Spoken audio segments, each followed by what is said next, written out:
तभी जुगनू अपनी आंखें बंद कर लेता है। उसकी पूंछ तेजी से हिलने लगती है, जैसे हवा खुद घूम उठी हो।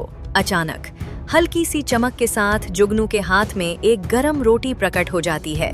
तभी दोनों सैनिक साधु महाराज को पकड़ने के इरादे से तेजी से अपने घोड़ों से नीचे कूद पड़े। सैनिकों का साधु महाराज के प्रति क्रोध देखकर जुगनू का रक्त खौल उठा। क्षण भर में उसने अपने जादू से अपनी पूंछ को लंबा किया और दोनों सैनिकों को। बहुत समय पहले घने जंगलों और ऊंचे पहाड़ों के बीच बसा था सूर्यगढ़ राज्य। राजमहल की ऊंची दीवारों के अंदर एक राजा रहता था। नाम था राजा वीर प्रताप। नाम में वीरता थी, लेकिन उसकी सोच में डर भरा हुआ था।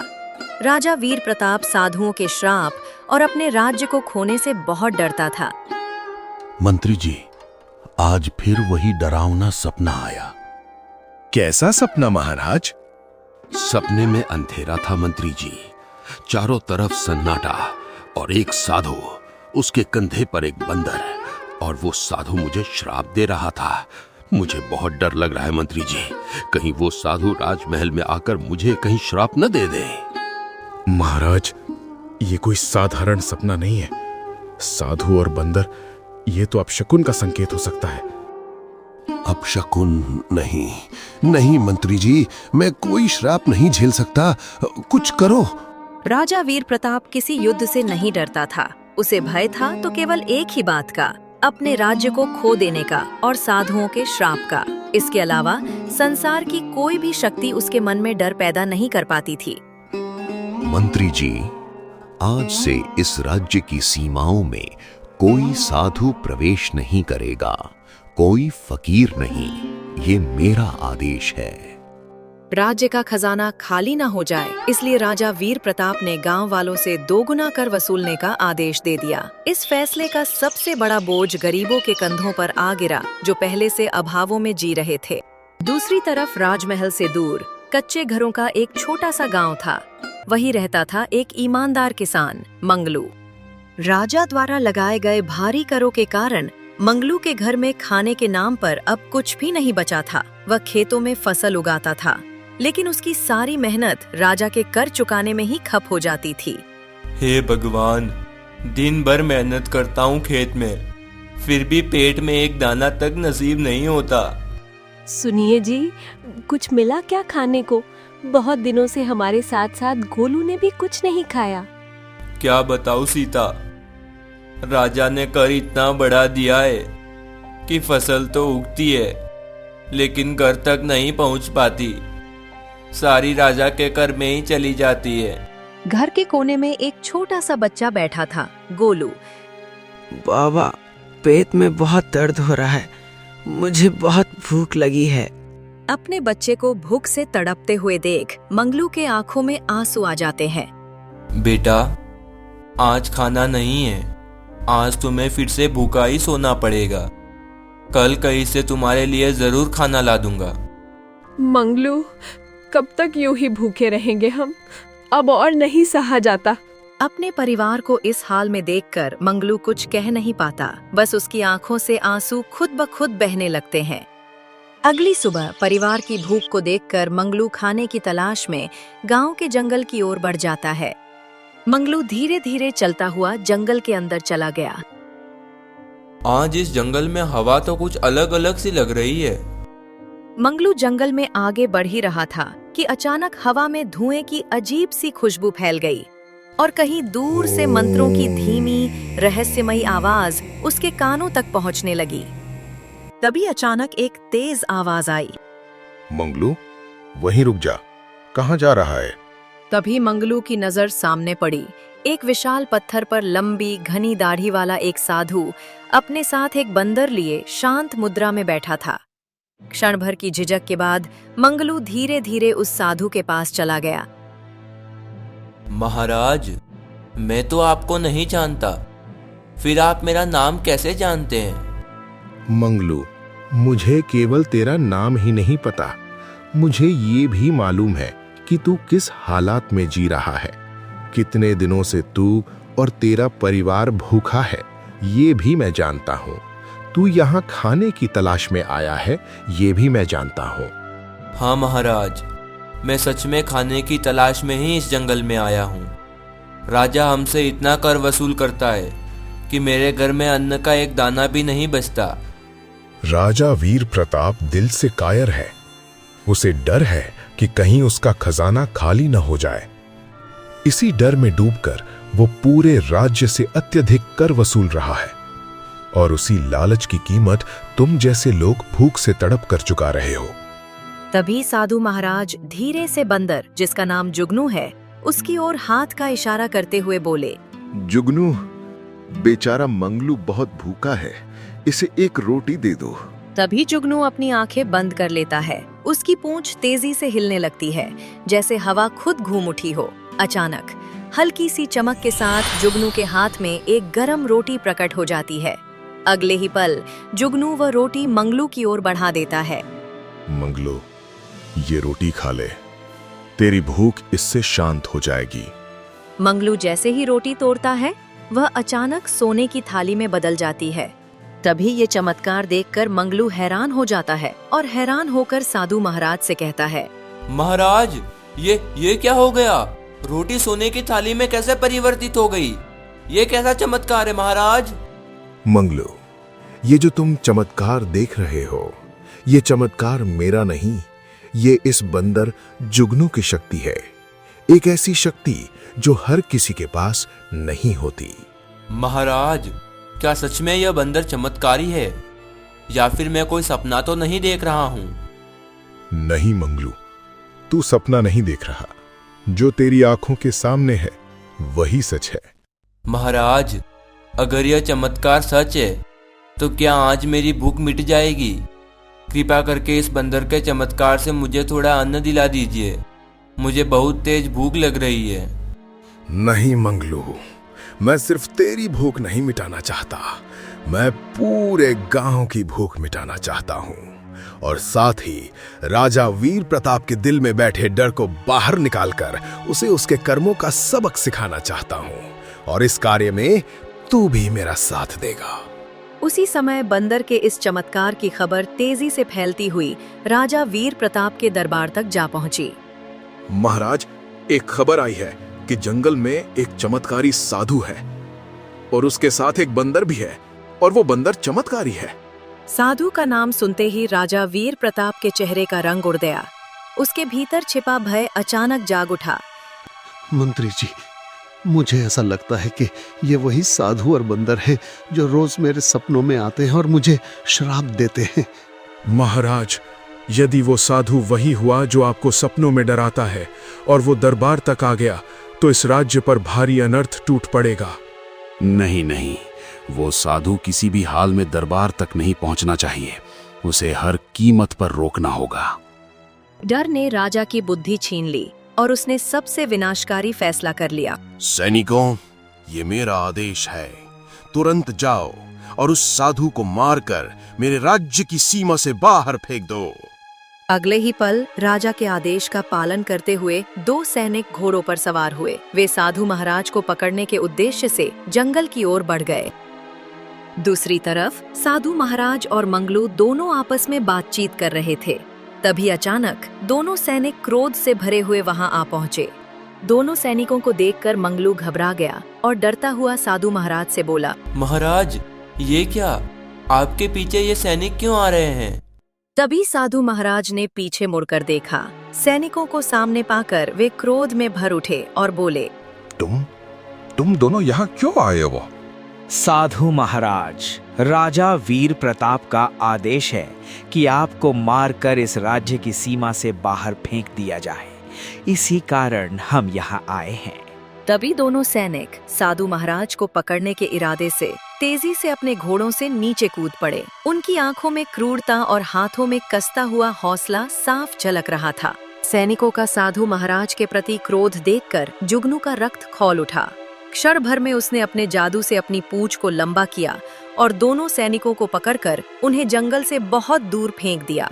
जुगनू का ये चमत्कार देखकर मंगलू एक बार फिर हैरान रह गया और तभी वो आश्चर्य से भरकर बोला, अरे वाह साधु महाराज, आपका ये बंदर जुगनू तो बेहद बहादुर और बहुत ही ताकतवर है।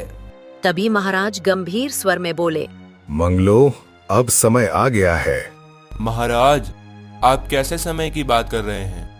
राजा वीर प्रताप के डर को समाप्त करने का और उसे उसके कर्मों का सबक सिखाने का समय आ गया है। दूसरी ओर दरबार में राजा वीर प्रताप अपने सिंहासन पर बैठा था, पर उसकी उंगलियां कांप रही थीं।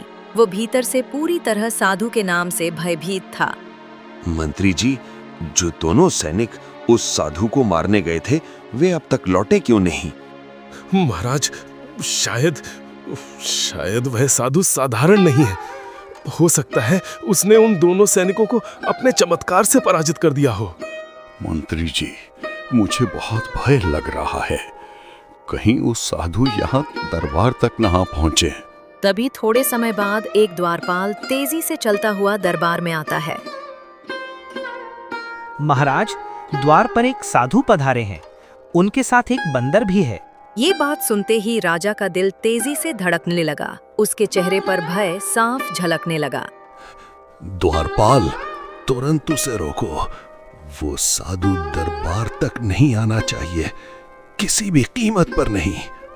नहीं महाराज, हम उस साधु को दरबार में आने से मना नहीं कर सकते।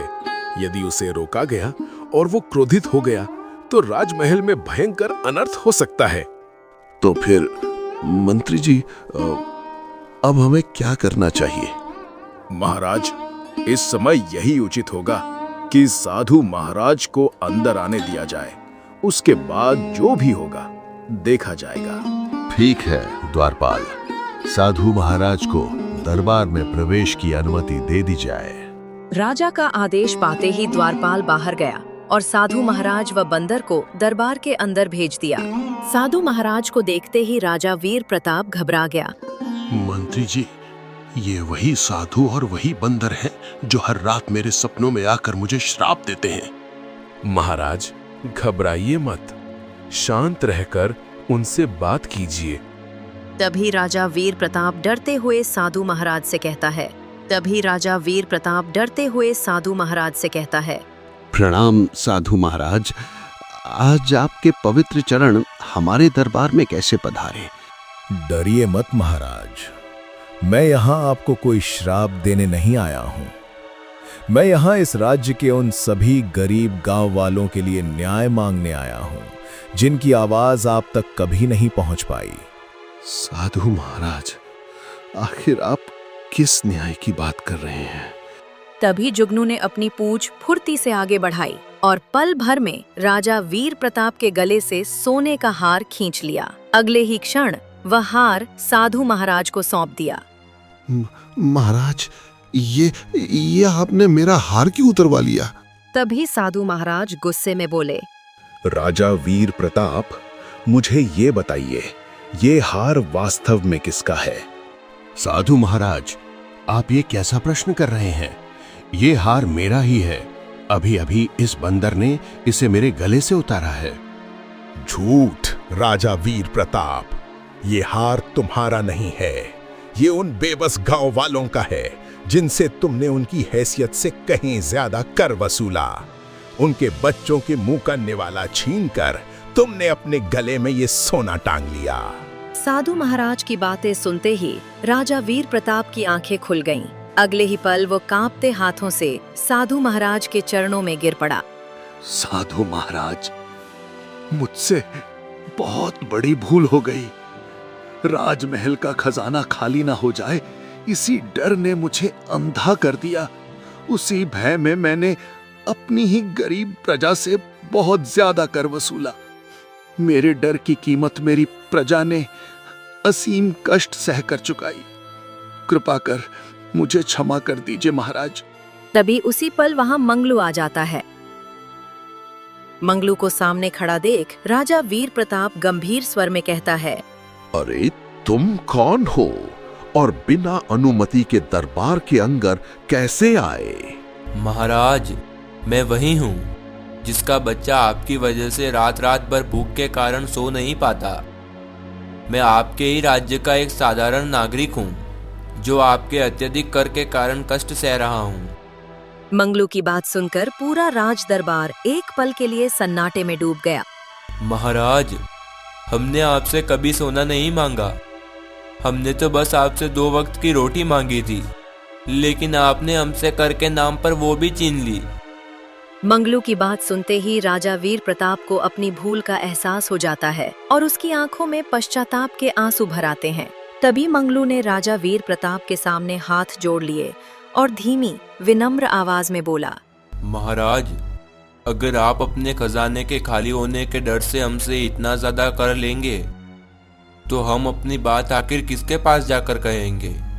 मुझे क्षमा कर देना। अपने राज्य के खजाने के खाली हो जाने की डर में मैं इतना अंधा हो गया कि अपनी ही प्रजा के दर्द को समझ नहीं पाया। मेरे उस डर ने मुझे इतना कठोर बना दिया कि मैंने पूरे राज्य की प्रजा को अनावश्यक कष्ट और पीड़ा दे दी। आज तुम्हारी बातों ने मेरी आंखें खोल दी हैं। मुझे अपनी भूल का पूरा एहसास हो चुका है। एक राजा होने के नाते मैं असफल रहा। इसके लिए मैं तुमसे ही नहीं, अपनी पूरी प्रजा से क्षमा मांगता हूँ। तभी साधु महाराज राजा वीर प्रताप की ओर गंभीर दृष्टि डालते हुए कहते हैं, राजा वीर प्रताप, अगर आज तू सच में बदल गया और अपने राज्य के खजाने के खाली होने का डर अपने मन से निकाल दिया तो तेरा राज्य बच जाएगा। लेकिन अगर वही डर तेरे दिल और फैसलों पर हावी रहा तो याद रख, वो डर तुझे नहीं, तेरे पूरे राज्य को धीरे धीरे खत्म कर देगा। एक राजा का असली खजाना सोने चांदी में नहीं, बल्कि उसकी प्रजा के विश्वास में होता है। जिस दिन तूने ये समझ लिया, उसी दिन तेरा राज्य फिर से फलने फूलने लगेगा। साधु महाराज की बात सुनते ही राजा वीर प्रताप की आंखें उनके सामने झुक जाती हैं और वह उनके सामने हाथ जोड़ता हुआ कहता है, मुझे एक अवसर दीजिए साधु महाराज। अब मैं कभी भी खजाने के खाली होने के भय में गरीब प्रजा से अधिक कर नहीं लूंगा। आज मुझे अपनी भारी भूल का पूरी तरह एहसास हो चुका है। अब राज्य का खजाना भरने के लिए मैं किसी भी निर्धन को कष्ट नहीं दूंगा। मैं वचन देता हूं कि मेरी प्रजा का सुख और सम्मान मेरी पहली जिम्मेदारी होगी। कृपया मुझे मेरी इस भूल के लिए क्षमा कर दीजिए साधु महाराज। मैं सच में पश्चाताप कर रहा हूं। देखो राजा वीर प्रताप, तुमने गरीब प्रजा को कष्ट देकर जो बड़ी भूल की है, उसके लिए सिर्फ माफी मांग लेना काफी नहीं है। तुम्हें अपनी गलती का एहसास तो हुआ, लेकिन अब तुम्हें अपनी जिम्मेदारी निभाते हुए एक कठिन परीक्षा देनी होगी। ठीक है साधु महाराज, आप जैसी भी परीक्षा लेना चाहे, मैं उसे देने के लिए पूरी तरह तैयार हूं। तो फिर ठीक है राजा वीर प्रताप, आज की रात तुम बिना किसी पहरे के राजमहल की सुख सुविधाओं को छोड़कर मंगलू के साधारण से घर में उसके परिवार के बीच रहोगे। आज तुम अपनी आंखों से देखोगे कि तुम्हारे कारण वो किस तरह हर दिन कष्ट में जीवन बिताने को मजबूर है। तभी तुम्हें समझ आएगा कि एक राजा की एक गलती पूरी प्रजा की जिंदगी बदल देती है। अगली सुबह राजा वीर प्रताप अपने राजसी वस्त्रों को त्याग कर साधारण कपड़े पहन लेता है। अपनी पहचान छिपाकर वह मंगलू का मित्र बनकर चुपचाप उसके छोटे से घर के भीतर प्रवेश करता है। आज वो राजा नहीं, बल्कि एक साधारण इंसान बनकर मंगलू के जीवन की जीचाई को करीब से देखने आया था। कच्चे से घर के एक कोने में मंगलू की पत्नी सीता आज के भोजन की चिंता में चुपचाप बैठी हुई थी। उसकी आंखों में थकान थी। तभी सीता भारी आवाज में मंगलू से कहती है, सुनिए जी, आज तो घर में खाने के लिए एक दाना भी नहीं बचा है। कई दिनों से ना हमने ढंग से कुछ खाया है और ना ही हमारे बच्चे गोलू ने। वो मासूम रोज भूख से रोता है और हम उसे बस झूठी तसल्ली देकर सुला देते हैं। बताइए, आखिर कब तक उस राजा के खजाने को भरने के लिए हम अपने पेट की आग को दबाते रहेंगे? मंगलू की पत्नी और मासूम बच्चे को भूख से तड़पता हुआ देखकर राजा वीर प्रताप का हृदय कांप उठा। उसी क्षण उसे एहसास हुआ कि खजाने के खाली होने के डर ने उसे कितना निर्दयी बना दिया था। जिस डर को बचाने के लिए उसने सोना जोड़ा, उसी डर ने उसकी प्रजा से उनकी रोटी छीन ली थी। आज पहली बार एक राजा नहीं, बल्कि एक इंसान बनकर वह अपने किए हुए अत्याचारों का सामना कर रहा था। उसकी आंखों में पश्चाताप था और मन में अपनी ही गलतियों का बोझ। तभी भूख से तड़पता हुआ छोटा गोलू अपने पिता मंगलू से कहता है, बाबा, अगर आज खाना नहीं मिला तो कोई बात नहीं, लेकिन कल तो मिलेगा ना। कल मुझे फिर भूखा नहीं सोना पड़ेगा ना बाबा। कल आप कुछ ना कुछ ले आओगे ना। गोलू को भूख से तड़पता हुआ देखकर राजा वीर प्रताप का हृदय भीतर से टूट जाता है। उसी क्षण उसे अपनी की हुई भूल का पूरा एहसास हो जाता है। वह मन ही मन दृढ़ संकल्प लेता है कि अब वह कभी भी अपने खजाने को भरने के लिए अपनी प्रजा से अन्यायपूर्ण कर नहीं लेगा। अगली सुबह राजा वीर प्रताप पूरे सम्मान के साथ दरबार में पहुंचा। सिंहासन पर बैठते ही उसने बिना किसी देरी के पूरे राज्य के लिए सबसे बड़ा और ऐतिहासिक ऐलान कर दिया। आज से मेरे राज्य में कोई भी बच्चा भूखा नहीं सोएगा। आज से किसानों पर लगाया गया हर अन्यायपूर्ण कर माफ किया जाता है, क्योंकि ये खजाना किसी एक राजा का नहीं बल्कि इस राज्य की जनता का है। आज मुझे पूरी तरह समझ में आ गया है कि मैंने कितनी बड़ी भूल की थी। खजाने के खाली होने के डर ने मेरे हृदय को अंधा कर दिया था। साधु महाराज ने मेरी आंखें खोल दी हैं और मुझे सिखाया है कि एक राजा की असली शक्ति सोने में नहीं बल्कि अपनी प्रजा के विश्वास में होती है। महाराज, अगर ऐसा किया तो राज्य का खजाना खाली हो जाएगा। गरीबों को कष्ट देकर कमाया हुआ कोई भी खजाना मुझे नहीं चाहिए मंत्री जी। उस दिन के बाद से राजा वीर प्रताप ने अपनी प्रजा से कर लेना बहुत कम कर दिया। अब राज्य का संचालन डर से नहीं बल्कि समझ और न्याय से होने लगा।